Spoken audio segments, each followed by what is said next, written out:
हमारे साथ यहाँ पर मंच पे बैठे हुए बाईं तरफ बहुत ही पुराने समाजवादी, कोर्ट में रहे मंत्री, कई बार के विधायक आदरणीय अवधेश प्रसाद जी, हमारी दूसरी तरफ बहुत ही पुराने समाजवादी नेता दादा आदरणीय जयशंकर पांडे जी, अयोध्या विधानसभा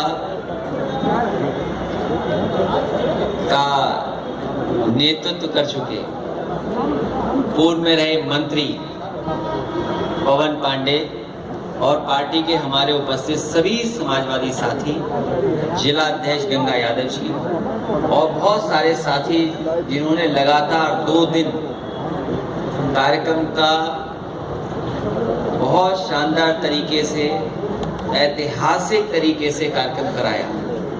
मैं सभी कार्यकर्ता नेताओं का धन्यवाद देना चाहता हूँ। मुझे आजमगढ़ जाना था, इतनी कम जानकारी के बाद इतनी बड़ी संख्या में कार्यकर्ता और साथियों के साथ सड़कों पे निकलना ये भरोसा दिला रहा है कि आने वाले समय में 2022 में समाजवादी पार्टी की सरकार बनने जा रही है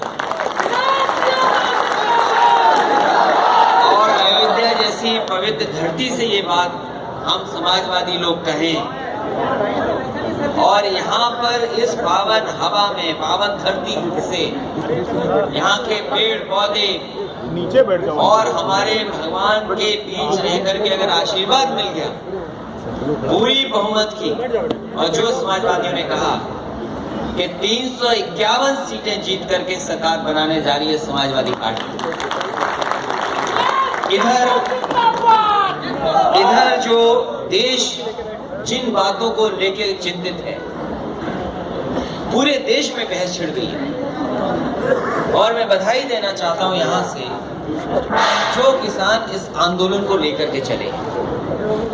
उन किसानों ने आंदोलन को आगे बढ़ाया और जिस तरीके से दिल्ली के आसपास अपना सब कुछ छोड़ करके बैठे हैं, मैं बधाई देना चाहता हूं किसान नेताओं को और खासकर किसानों को कि उन्होंने देश को जगाने का काम किया और एक बार सरकार को मजबूर किया है कि एमएसपी के बारे में सोचें और हम सब लोग जितने भी गरीब किसान हैं भारतीय जनता पार्टी को ये याद दिला रहे हैं कि भारतीय जनता पार्टी वही पार्टी है। सरकार में आने से पहले उन्होंने कहा हम किसानों की आय दोगुनी कर देंगे। आज हम सब लोग किसान भाई मिल करके सरकार से ये मांग करते हैं कि वो एमएसपी लागू करें जिसमें किसानों की आय दोगुनी हो जाएगी।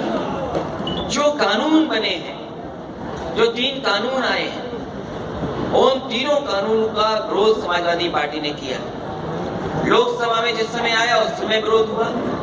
हमारे राष्ट्रीय प्रमुख महासचिव जब राज्यसभा में अपनी बात रखे, उन्होंने कहा अपने भाषण में कि ये तीनों कानून जब पास हो जाएंगे तो आने वाले समय में ये डेथ वारंट है किसानों के लिए।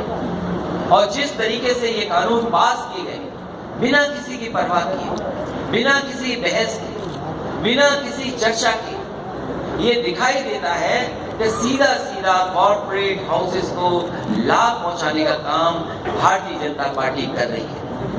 किसान को हम बाजार में नहीं छोड़ सकते। ये जो बाजार है इसमें हम किसान को नहीं छोड़ सकते। ये भारतीय जनता पार्टी ने हमारे किसानों को बाजार में छोड़ने का काम किया। बाजार के हाल पे अगर हम छोड़ देंगे तो कभी लाभ किसानों को नहीं हो सकता। और जो कानून बने हैं, सरकार अगर किसी से मांग करने जाए, सरकार से अगर किसान मांगेंगे तो क्या है उनके पास? एमएसपी कब लागू होगी? जो किसान समझौता कर लेगा, एमएसपी बाद में लागू होगी, समझौता पहले होगा।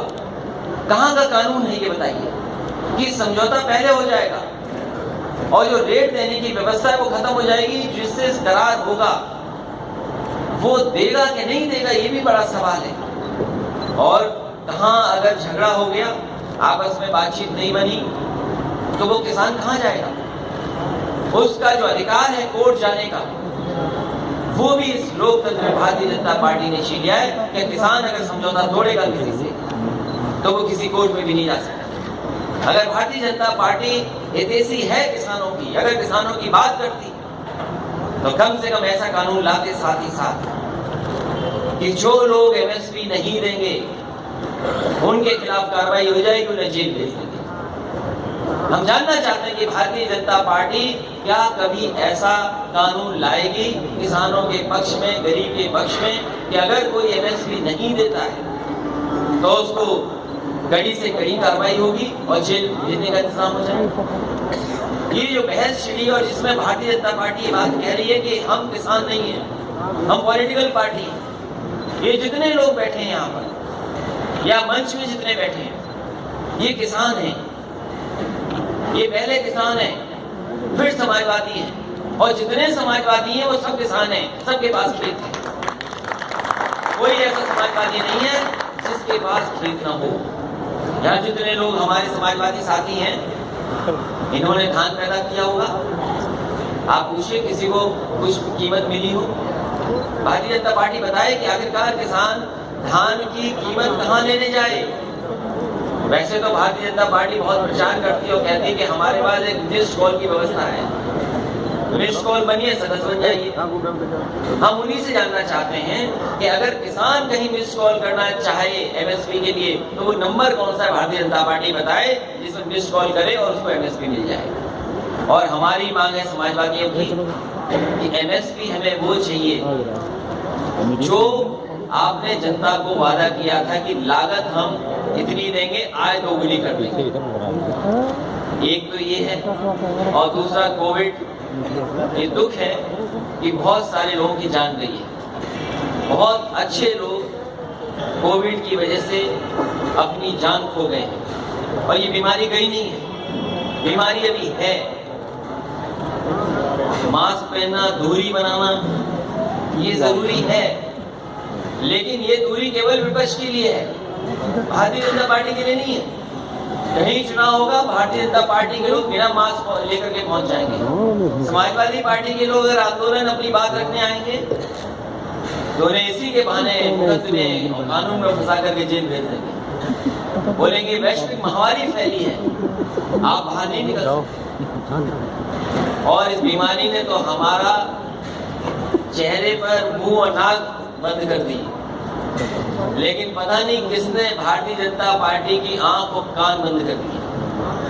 उन्हें सुनाई नहीं दे रहा जनता क्या चाहती है, किसान क्या चाहते हैं। और फिर नौजवानों को धोखा देने के लिए 1 करोड़ नौकरी, अब कहा है 50 लाख नौकरी। हम उनसे जानना चाहते हैं वो सूची कहाँ है जिसमें 1 करोड़ नौकरी दी गई है, कम से कम जारी करें। और 50 लाख जिनको दे रहे हैं वो भी जो जारी करें कम से कम। इसलिए भारतीय जनता पार्टी ने लगातार जनता को धोखा दिया है। भारतीय जनता पार्टी लगातार जनता को गुमराह कर रही है।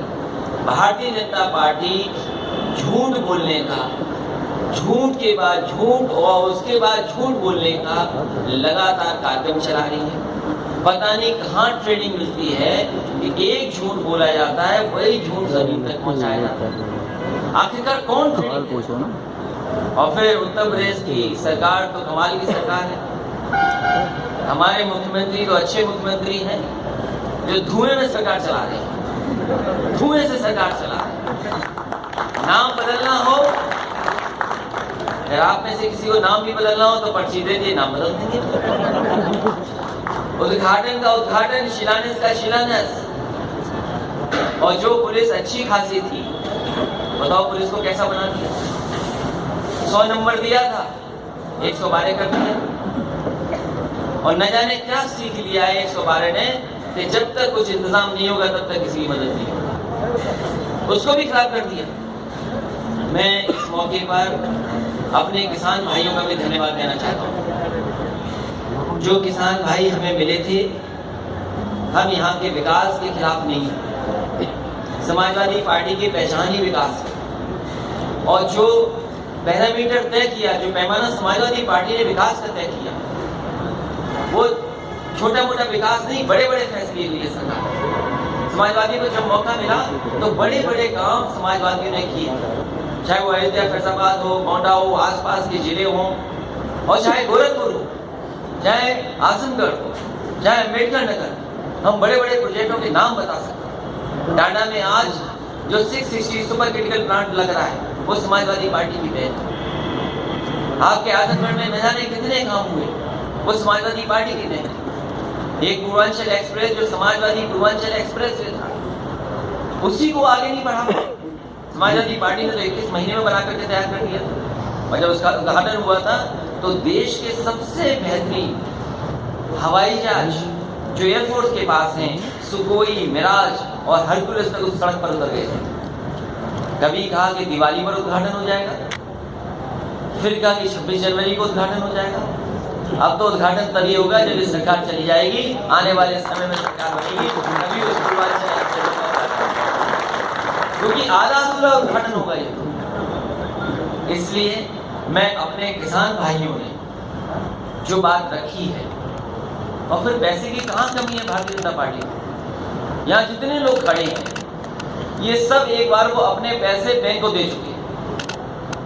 पत्रकार साथी भी ये बात जानते हैं। याद कीजिए वो नोटबंदी, कोई ऐसा व्यक्ति नहीं बचा होगा जिसने अपना पैसा जमा न कराया। सब बैंकों पे पैसा पहुंच गया, छोटी बैंकों को बड़ा बना दिया। बड़ा तभी है क्योंकि बैंक के पास पैसा ज्यादा है, और भारतीय जनता पार्टी के पास कोई खजाने की कमी तो है नहीं सरकार के पास। तो ये जो किसान हैं जमीन देना चाहते हैं, लेकिन कम से कम किसी पुण्य काम के लिए अगर वो जमीन दें, किसी अच्छे काम के लिए वो जमीन दें, उनका जीवन ना बर्बाद हो जाए, उनकी अगली पीढ़ी का नुकसान न हो जाए। उनके पास खेती के अलावा कुछ नहीं है। इसलिए समाजवादी पार्टी उन किसानों के साथ है। उन किसानों का सर्किल रेट बढ़ा करके 6 गुना उन्हें पैसा मिलना चाहिए, मुआवजा देना चाहिए। ये समाजवादी पार्टी की मांग है, क्योंकि एक बहुत अच्छे कार्य के लिए, एक बहुत पुण्य काम के लिए ये जमीन दे रहे हैं, लेकिन सरकार उन्हें परेशान कर रही, कितनी तकलीफ पहुंचा रही। जो बातें उन्होंने कही मीडिया से भी कहा, आपसे अयोध्या में, यहाँ पर लखनऊ में हमारे सामने, लखनऊ की प्रेस के सामने, अरे इतना पैसा है सरकार के पास, सरकार आखिरकार इनकी क्यों नहीं मदद करती। मुझे याद है जब जमीन के लिए हमें जब लेनी पड़ी थी एक्सप्रेसवे के लिए, किसी किसान को दुखी नहीं होने दिया। अगर किसान ने कहा कि हमें उचित रेट मिलना चाहिए, उचित पैसा मिलना चाहिए, हमने सर्किल रेट बढ़ा करके उन्हें 4 गुना मुआवजा देने का काम किया था। और 3 और 4 महीने में रिकॉर्ड 302 किलोमीटर में जमीन किसानों ने हमें देने का काम किया। तो यहाँ क्या दिक्कत है? जबरदस्ती लेना चाहते हैं, अपनी पुलिस की ताकत से लेना चाहते हैं, झूठे मुकदमे लगा के लेना चाहते हैं। समाजवादी पार्टी किसान परिवारों को भरोसा दिलाती है, ये दे पाए न दे पाए, इनका दिल बड़ा छोटा वो मैं नहीं कहना चाहता, लेकिन जब भी समाजवादियों को मौका मिलेगा ऐसे पुण्य कार्य के लिए, अगर हमें 6 गुना भी मुआवजा देना पड़ेगा, सर्किल रेट बढ़ा करके तो समाजवादी पार्टी